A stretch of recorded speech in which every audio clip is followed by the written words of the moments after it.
Assalamualaikum warahmatullahi wabarakatuh. Alhamdulillah, selalu saja kita memuji Allah dalam segala keadaan kita, baik ataupun buruk, senang ataupun susah. Karena dengan memuji Sang Pencipta Allah dengan kalimat mulia Alhamdulillah, segala sesuatunya akan terpenuhi dari kebutuhan kita di roda kehidupan di muka bumi ini. Dan juga kita panjatkan salam hormat kita senantiasa kepada manusia terbaik, karena Sang Pencipta menjanjikan kepada kita barang siapa membacakan salam hormat atau mengucapkan salam hormat kepada manusia terbaik ini sekali, maka akan diberikan balasan 10 kali ucapan selamat dan tambahan rahmat dari Sang Pencipta.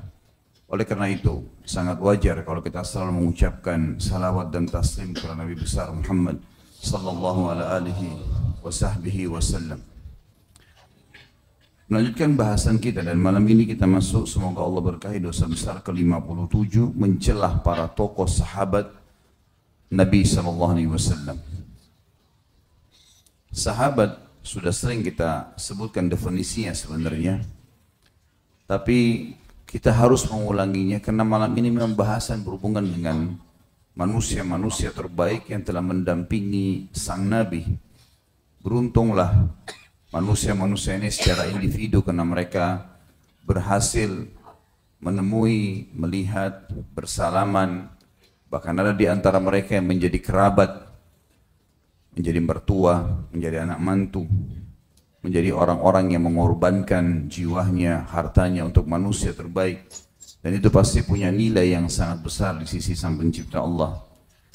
Dan juga beruntunglah kita yang belum sempat melihat Nabi SAW, paling tidak bisa mengetahui tentang kehidupan mereka yang dijaga oleh Sang Pencipta Allah. Abu Bakar, Umar, Uthman, Ali, Talha, Zubair, dan yang lain-lainnya. Sehingga kita bisa mengikuti, menjadikan mereka sebagai suri tauladan dalam kehidupan kita, sehingga kita bisa bersama-sama mereka di surga, walaupun kita tidak melihat Nabi SAW. Ulama mengatakan sahabat definisi yang paling umum disampaikan adalah orang-orang yang berhasil melihat Nabi SAW dengan mata kepalanya, beriman dengan risalah Nabi SAW, dan meninggal dalam keadaan iman tersebut. Jadi kalau ada orang yang hidup semasa Nabi Muhammad SAW dan tidak sempat melihat Nabi dengan mata kepala, walaupun dia beriman dan juga meninggal dalam keyakinan tersebut, tetap tidak dikatakan sahabat, atau dikatakan dengan generasi tabi'in besar. Seperti contoh Uwais Al-Qarni, Abu Muslim Khulani, Shuraih Al-Qadi, dan masih banyak tokoh-tokoh tabi'in yang lain yang sebenarnya mereka sudah beriman kepada Nabi SAW di masa Nabi hidup, tapi mereka belum pernah melihat Nabi SAW walaupun cuma sekejap di dalam hidupnya. Dan ulama mengatakan melihat Nabi dengan mata kepala walaupun sekejap, melihatnya pun dari jarak jauh, tapi semasa Nabi masih hidup dan dia sempat beriman serta meninggal dalam keyakinan tersebut, dikatakan sahabat. Sahabat punya banyak sekali kelebihan. Di antara hadis-hadis mulia adalah kata Nabi SAW, jangan kalian mencaci maki sahabat-sahabatku, karena kalau seseorang di antara kalian menginfakkan seperti gunung Uhud emas semuanya, tidak akan bisa mencapai genggaman dari sedekah mereka atau kebaikan mereka. Dan ada banyak sekali hadis yang lain, di antaranya jangan kalian jadikan sahabat-sahabatku sebagai bahan celaan setelah meninggalku nanti. Dan sekian banyak hadis yang menyebutkan tentang fadilah mereka. Sahabat juga dibagi oleh para ulama menjadi tingkatan-tingkatan. Tingkatan yang paling tinggi di antara mereka adalah Khulafaur Rasyidin, Abu Bakar, Umar, Uthman, Ali radhiyallahu anhum ajma'in. Kemudian datang sisa 6 orang yang dijamin masuk surga selain Khulafaur Rasyidin: Talha bin Ubaidillah, Zubair bin Awam, Abdurrahman bin Auf, kemudian Sa'ad bin Abi Waqqas, Sa'id bin Zaid, Abu Ubaidah bin Jarrah, Amir bin Jarrah radhiyallahu anhum ajma'in. Ini level pertama Khulafaur Rasyidin. Level kedua adalah sisa 6 orang yang jamin masuk surga. Level ketiga adalah semua yang hadir di perang Badar. Semua yang hadir di perang Badar. Ini punya kedudukan tersendiri. Sekitar 313 orang. Nah pada saat itu 314 orang bersama Nabi SAW. Syuhada Badar adalah syuhada yang paling baik di muka bumi. Dan yang hadir di perang Badar adalah manusia terbaik. Sebagaimana disampaikan oleh baginda Nabi SAW. Bahkan khusus untuk ahli Badar, kalau ada di antara mereka yang sempat berbuat dosa, setelah kejadian Badar pun sudah dimaafkan oleh Sang Pencipta Allah. Kecuali memang orang-orang yang murtad. Walaupun kita tidak temukan orang yang hadir di Badar dengan izin Allah murtad dari Islam. Tapi ada di antara mereka setelah itu melanggar. Hanya saja dimaafkan secara otomatis. Datang setelah ahli Badar adalah orang-orang yang dijamin surga secara individu oleh Nabi SAW. Seperti misal kasus Fatimah Zahra radhiyallahu anha, anak Nabi SAW yang memang disebutkan dalam hadis secara khusus kalau Fatimah di surga. Kemudian Hasan dan Husain cucu Nabi SAW, ridwanullahi alaihim ajma'in, yang kata Nabi SAW, dua cucuku ini adalah pemimpin anak-anak muda di surga. Kemudian juga Bilal bin Abi Rabah, yang Nabi SAW mengatakan aku mendengar trompa sendal Bilal di surga. Kemudian Thabit bin Qais, ya, Ummu Sulaim, dan banyak sekali secara individu yang ditunjuk langsung oleh Nabi SAW masuk menjadi ahli surga. Datang setelahnya adalah sahabat-sahabat penuntut ilmu. Penuntut ilmu di antara mereka. Seperti kita tahu kasus Abdullah bin Umar, Abdullah bin Abbas, Abdullah bin Mas'ud, ya. Banyak sahabat-sahabat yang memang khusus merawikan hadis yang dikenal dengan Ashabus Suffa. Ada juga yang tinggal di rumah Nabi SAW, seperti Anas bin Malik. Semua ini kita temukan sahabat Nabi jumlahnya banyak sekali, ratusan ribu orang. Karena sahabat Nabi yang penting pernah lihat Nabi beriman meninggal dalam keadaan iman tersebut tangannya sahabat. Tapi yang meriwayatkan hadis cuma sekian puluh orang atau bahkan mungkin maksimal ya 100 atau ratusan orang saja. Yang lainnya semua tidak meriwayatkan hadis karena memang ada di antara mereka yang khusus datang duduk di majelis Nabi SAW, ikut setiap hari Nabi kemana, dan Nabi SAW siapkan tempat di belakang rumah beliau dikenal dengan Sufa, kurang lebih 5 kali 5 meter, tingginya sekarang didikinkan oleh kerajaan Saudi di masjid sekitar 1 meter dari tanah. Itu dulu rumah diwakafkan oleh Nabi SAW untuk orang-orang yang mau nuntut ilmu. Jadi kalau wahyu baru turun, Nabi SAW datang menyampaikan kepada mereka. Para penuntut ilmu ini dibagi lagi oleh para ulama dengan tingkatan-tingkatan. Level yang tertinggi di antara penuntut ilmu sahabat adalah orang-orang yang tinggal di Ashabus Suffa. Masuk dalamnya Abu Hurairah, ya, Abdullah bin Umar yang paling banyak meriwayatkan hadis yang kita tahu.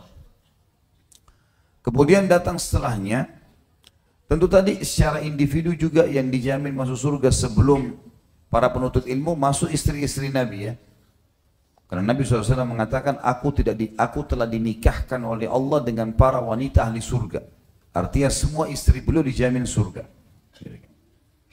Penuntut ilmu ini level tertinggi adalah Ashabus Suffa yang memang khusus menuntut ilmu, duduk di belakang rumah Nabi SAW, di mana Nabi pergi mereka selalu ikut, wahyu turun Nabi sampaikan awal kepada mereka. Ada di antara sahabat yang menuntut ilmu tetapi dia tidak secara khusus setiap hari ikuti Nabi karena punya aktivitas, tapi dia bertemu dengan Nabi SAW setiap Jumat saja, atau maaf setiap 5 waktu sholat saja. Subuh datang ke masjid, kalau ada wahyu disampaikan dia dengar, kalau enggak ada dia aktivitas lagi. Duhur kembali ke masjid dia dengar, kalau ada wahyu, kalau tidak ada maka dia aktivitas lagi. Begitu saja. 5 waktu sholat selalu hadir bersama Nabi SAW. Kalau ada wahyu dia sampaikan, kalau enggak. Ada yang bertemu dengan Nabi SAW cuma sejumat saja, setiap Jumat. Ya, ada beberapa suku-suku di Madinah yang sholat 5 waktu di pemukiman mereka karena jauh dari Masjid Nabawi. Maka mereka datang hanya pada saat Jumat.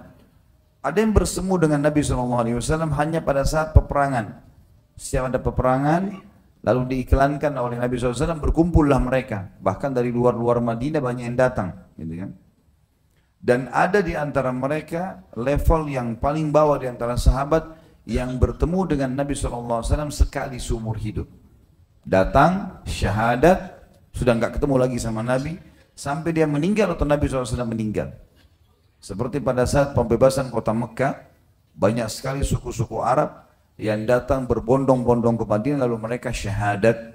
Kemudian setelah itu mereka pulang ke kampungnya atau ke kotanya dan tidak akan pernah atau tidak lagi bertemu dengan Nabi sallallahu alaihi wasallam.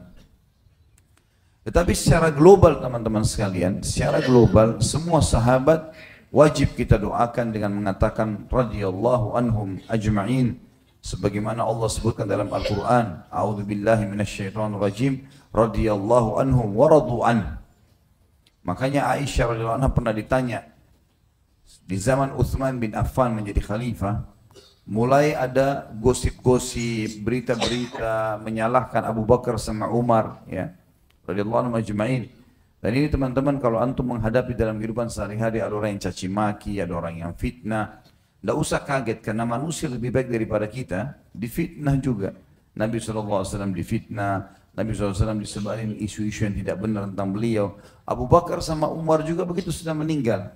Dalam semua riwayat Bukhari, seseorang atau beberapa orang datang bertemu dengan Ummul Mukminin Aisyah radhiyallahu anha dan berkata, kenapa Abu Bakar dan Umar dicaci maki, padahal kami mengetahui kebaikan-kebaikan pada mereka. Kata Aisyah radhiyallahu anha jawaban yang mulia dengan ilmu yang baik, sesungguhnya orang-orang ini tidak memahami syariat Allah. Allah memerintahkan agar mendoakan para sahabat Nabi, mereka malah mencaci maki dan mengkafirkannya. Dan saya tidak melihat, kata Aisyah, kecuali Allah ingin menambahkan pahala buat Abu Bakar dan Umar dengan cara seperti itu. Artinya orang-orang yang sekarang mencaci maki Abu Bakar di zaman sekarang, seperti kasus Syiah, orang-orang Syiah yang sudah jelas-jelas salah satu manhaj atau metode hidup mereka mencaci maki sahabat.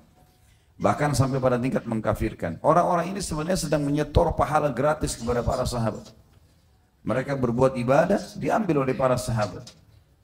Dia punya masalah dengan seorang manusia biasa, bukan sahabat saja. Sudah cukup untuk menghabiskan pahalanya hari kiamat. Bagaimana kalau dia punya masalah dengan para sahabat? Seperti berhadapan dengan gunung-gunung besar. Sulit sekali. Dan apa gunanya mereka masuk ke zona itu?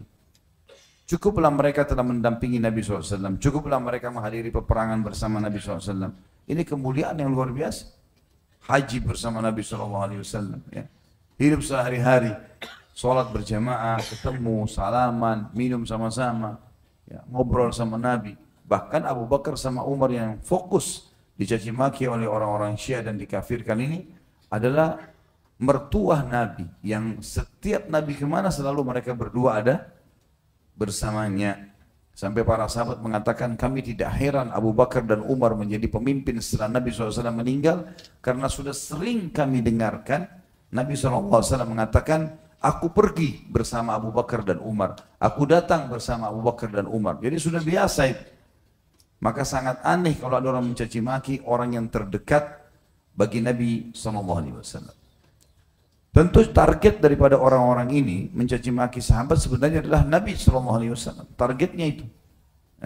Tapi mereka kalau mencaci maki Nabi langsung seperti Abdullah bin Saba, tokoh yang sekarang diubah-ubah lagi oleh orang Syiah, dikatakan bahwasanya itu tokoh fiktif.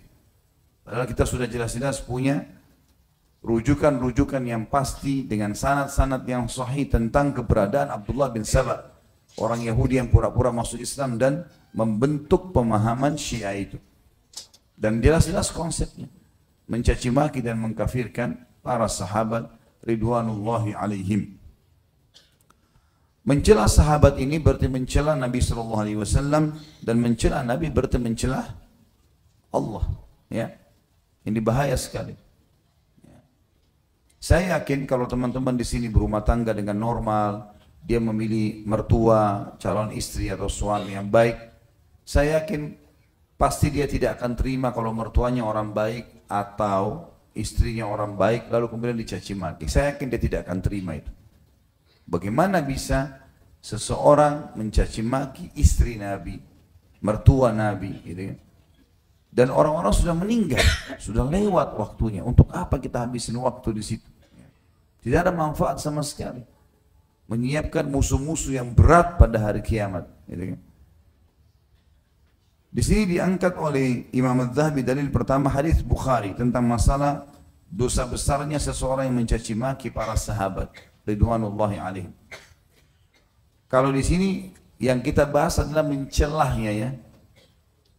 Mengatakan misal kalimat-kalimat yang tidak santun lah.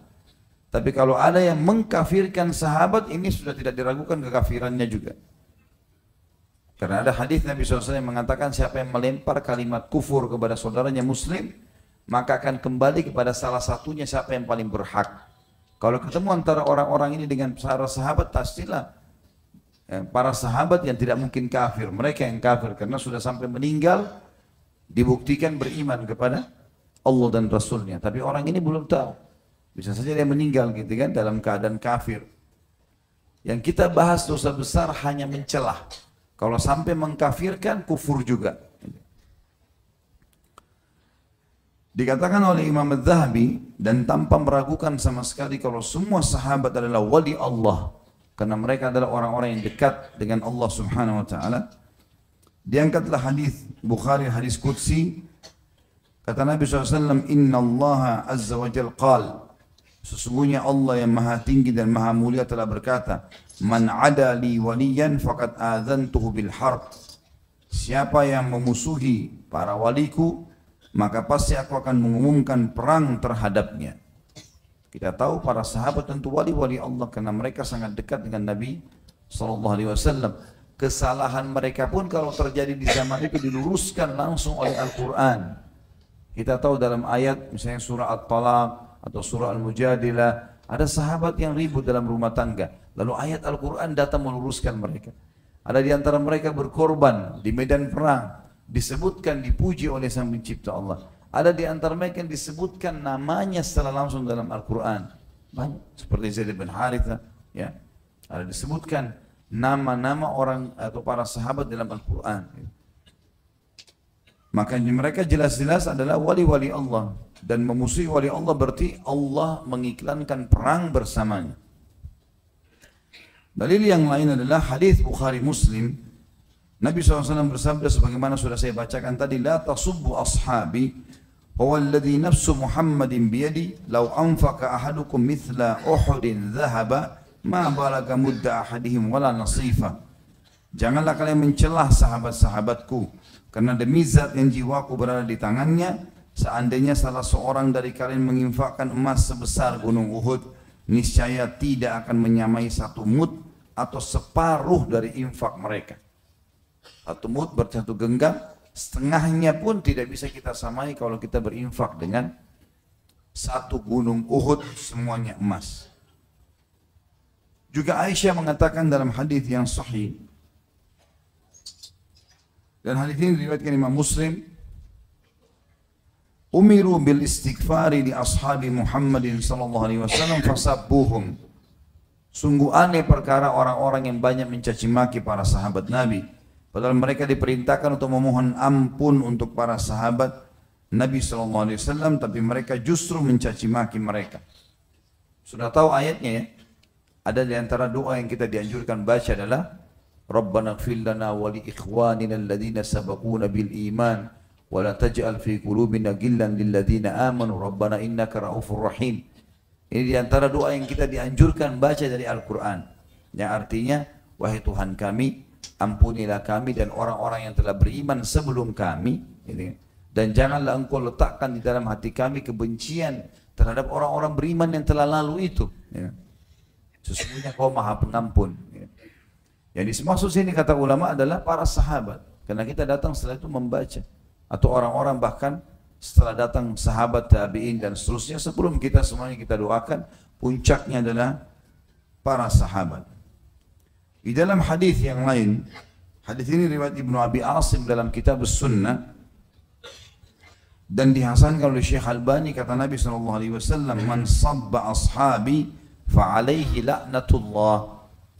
Barang siapa yang mencela sahabatku, maka dipastikan laknat Allah akan menimpahnya. Yang dimaksud sini laknat adalah diangkat berkah hidupnya. Diangkat berkah hidupnya. Ali radhiyallahu anhu berkata di dalam sebuah hadis, dan hadis ini diriwayatkan Imam Muslim dalam Kitabul Iman, "Walladzi falaqal habbata wa bara'an nasama, innahu la ahdun nabiyyil ummi ilayya, la yuhibbuni illa mu'minun wa la yubghiduni illa munafiq." Demi zat yang membelah benih dan menciptakan nyawa, sesungguhnya janji Nabi yang ummi, maksudnya Nabi Muhammad SAW, cirinya ummi, tidak bisa baca dan nulis, kepadaku adalah tidak ada yang mencintaiku melainkan seorang mukmin dan tidaklah membenciku melainkan seorang munafik. Orang-orang Syiah mengatasnamakan mencintai Ali, mengatasnamakan. Tapi mereka sebenarnya tidak mencintai. Yang mencintai adalah ahli sunnah. Terbukti tidak pernah ada satu ahli sunnah pun yang mencaci maki Ali radhiyallahu anhu. Kita semua mengatakan radhiyallahu anhu, kita akui khulafaur rasyidin yang keempat, kita akui sebagai anak mantu Nabi SAW, kita akui sebagai sepupu Nabi SAW, dan kisah-kisahnya dinukil, fadilah-fadilahnya disebutkan, ya. Tidak ada sama sekali yang kita celah. Istrinya Fatimah radhiyallahu anha kita puji, dimuliakan, anak Nabi SAW. Anaknya Hasan dan Husain radhiyallahu anhum ajma'in, kita puji Hasan dan Husain, kita mengatakan radhiyallahu anhum ajma'in. Dan kita akui hadis-hadis Nabi SAW tidak terkecuali memuji kedua cucu beliau yang mulia ini, gitu kan? Tapi orang-orang Syiah tidak. Sampai sekarang pun mereka ada yang menghina Hasan. Mereka anggap Husain saja yang bisa diakui. Bahkan yang diakui adalah keturunannya dari Husain. Karena kenapa? Hasan sempat menyerahkan kekuasaan kepada Muawiyah radhiyallahu anhu ajma'in. Padahal Nabi SAW pernah tunjuk Hasan dan berkata, "Inna ibni hadha sayyidun." Sesungguhnya anakku ini atau cucuku ini adalah tuan. Wa la'allallah yusluhu biyadihi baina fi'ataini kamiratain. Semoga saja Allah akan memperbaiki pertengkaran yang akan terjadi di antara dua kelompok besar muslimin. Dan itu terjadi pada saat Hasan radhiyallahu anhu memberikan kekuasaan kepada Muawiyah agar muslimin tidak berperang. Dan kita akui semua itu. Tidak ada satupun yang kita pungkiri. Jadi orang-orang Syiah teman-teman tidak punya celah sebenarnya untuk memusuhi ahli sunnah. Dan ini menandakan manhaj yang mereka gunakan atau metode jelas-jelas bukan dari umat Islam. Ini bukan dari Islam. Dari Abdullah bin Saba, si Yahudi yang pura-pura masuk Islam. Kalau metode, kalau mereka betul-betul mengaku pengikut Ali, maka mereka tidak akan memusuhi ahli sunnah. Tidak akan menghalalkan darahnya. Kita lihat sekarang di Syria luar biasa, 200.000 sekian darah umat Islam dibantai. Di Lebanon begitu juga, di Irak juga begitu. Dan mereka menganggap itu adalah syahid. Mereka menganggap bahwasanya mereka mati syahid kalau mereka perang dengan ahli sunnah. Gitu kan. Muslimin, ahli sunnah wal jamaah, seperti di Saudi, seperti di Indonesia, di mana saja negara Islam, ada orang-orang Syiah di dalam wilayah mereka tidak pernah ahli sunnah ganggu. Dinasihati, didakwahi, nggak pernah diperangi. Belum pernah ada sejarah ahli sunnah sengaja mengeluarkan fatwa untuk membunuh orang Syiah secara umum langsung atau memerangi mereka. Tapi terbalik, kalau orang-orang Syiah yang berkuasa, maka halal darahnya ahli sunnah. Ya. Artinya ini sudah jelas-jelas. Bagaimana bisa dikatakan bagian dari kaum muslimin? Ada banyak kelompok yang menisbatkan diri kepada Islam, tapi tidak menghalalkan darah muslimin.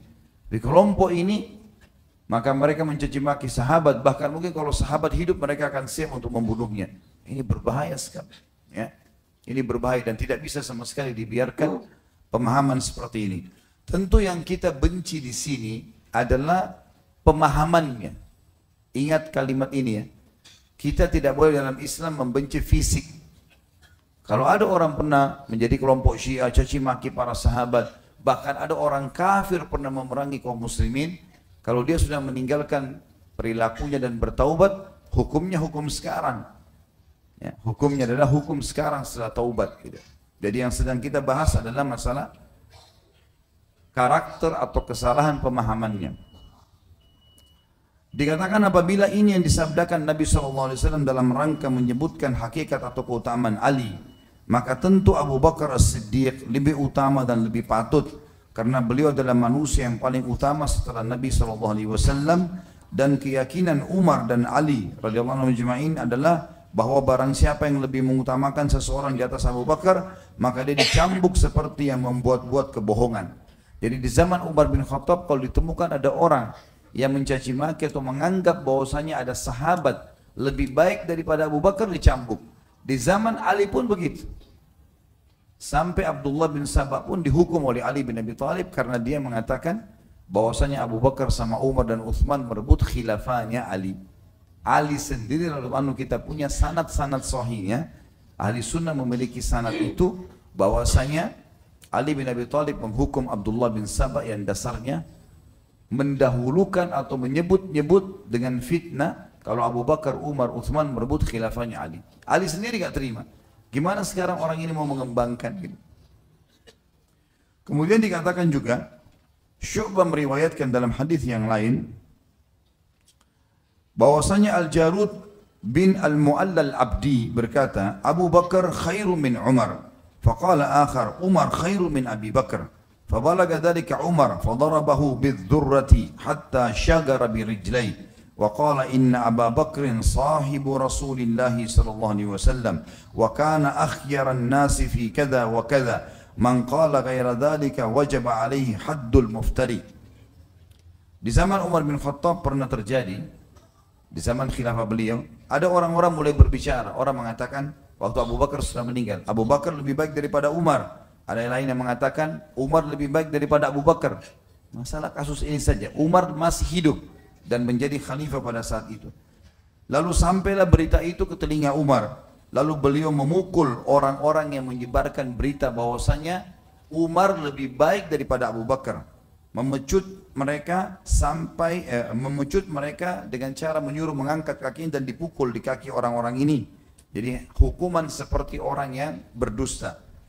Lalu berkata, sesungguhnya Abu Bakar adalah sahabat Rasulullah SAW dan beliau adalah orang yang paling baik dalam hal ini dan hal itu. Maksudnya dalam keimanan, dalam perjuangan, dalam infak harta, segalanya lebih baik dari semua orang. Barang siapa yang mengatakan selain itu, ada orang yang lebih baik daripada Abu Bakar, apalagi sampai mencaci makinya, mengatakan saja lebih baik, maka wajib mendapatkan hukuman had yang membuat kebohongan. Jadi harus dicambuk 80 derah. Kalau ada orang mengatakan saja si fulan lebih baik daripada Abu Bakar, itu saja. Bagaimana kalau dia mencaci maki? Bagaimana kalau sampai dia mengkafirkan? Di dalam riwayat yang lain, itu tadi riwayat Umar bin Khattab mencambuk orang yang mengatakan ada yang lebih baik daripada Abu Bakar. Kalau riwayat yang lain, Ali bin Abi Thalib berkata, balagani anna qauman yufaddilunani ala Abi Bakr wa Umar. Man qala syai'an min hadha fahuwa muftar alaihi ma 'ala al-muftari. Dan tadi riwayat yang sebelumnya disebutkan oleh Imam Muslim tentang riwayat Umar bin Khattab yang mencambuk orang yang mengatakan bahwasanya Umar lebih baik daripada Abu Bakar.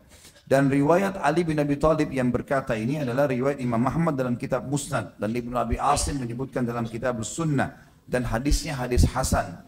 Kata Ali bin Abi Thalib, telah sampai kepadaku bahwasanya suatu kaum mengatakan bahwa aku lebih utama daripada Abu Bakar dan Umar. Barang siapa yang mengatakan sesuatu dari ini, maka dia adalah orang yang membuat kebohongan. Dia akan mendapatkan hukuman orang yang membuat kebohongan. Jadi kita lihat di sini bukan kita yang menyuruh menghukum orang-orang yang mencaci maki sahabat, tapi sahabat-sahabat sendiri menerapkan hukum seperti itu. Dan termasuk Ali bin Abi Thalib radhiyallahu anhu yang diangkat-angkat oleh Syiah, seakan-akan ahli sunnah membencinya, mengeluarkan hukum seperti ini. Kalau ada yang mengatakan bahwasanya aku lebih baik daripada Abu Bakar dan Umar, maka harus dicambuk hukuman cambukan pendusta 80 derah. Dalam riwayat yang lain, Ali bin Abi Thalib juga berkata radhiyallahu anhu ajma'in dalam riwayat Ibnu Abi Asim dalam kitab Sunnah dengan sanad sahih, la utiya bi rajulin faddalani ala Abi Bakar wa Umar illa jalattu haddal muftari. tidak akan pernah didatangkan seorang laki-laki kepadaku yang mengatakan bahwasanya aku lebih utama daripada Abu Bakar dan Umar, melainkan pasti aku akan mencambuknya sebagaimana hukum had orang-orang yang membuat kedustaan. Kalau ada orang yang mengatakan kafir, maka tentu akan lebih berat daripada itu. Dan ini kita tutup teman-teman dengan ini. Adalah hadis Nabi SAW yang masyhur. Ya, dalam hadis yang sahih riwayat Bukhari, man qala li akhihi ya kafir faqad ba'a biha ahaduhuma. Kalau ada orang yang berani mengatakan kepada saudaranya muslim, hai kafir. Muslim itu hidup atau mati. Dia klaim orang ini kafir dan tidak ada tanda kekafiran padanya. Tidak murtad dari agama, gitu kan? Maka sungguh kalimat kufur akan kembali kepada salah seorang di antara keduanya. Kalau yang diucapkan memang layak dia murtad dari Islam, maka dia mendapatkan kalimat itu. Kalau enggak, akan kembali kepada pengucapnya. Kata ulama hadis, yang mengucapkan kekafiran pada muslim, maka dia dicap kafir. Kata penulis rahimahullah Imam Az-Zahabi, dan Imam Az-Zahabi kita tahu meninggal tahun 700-an Hijriah. Jadi ini cerita yang kita sampaikan malam ini teman-teman, bukan baru sekarang dikarang bukunya. Ini fase-fase di abad pertengahan Hijriah. Penulis mengatakan bahwa barang siapa yang berkata kepada Abu Bakar atau lainnya, hai kafir, maka kufur itu pasti kembali kepada orang yang mengatakannya secara qat'i, secara pasti.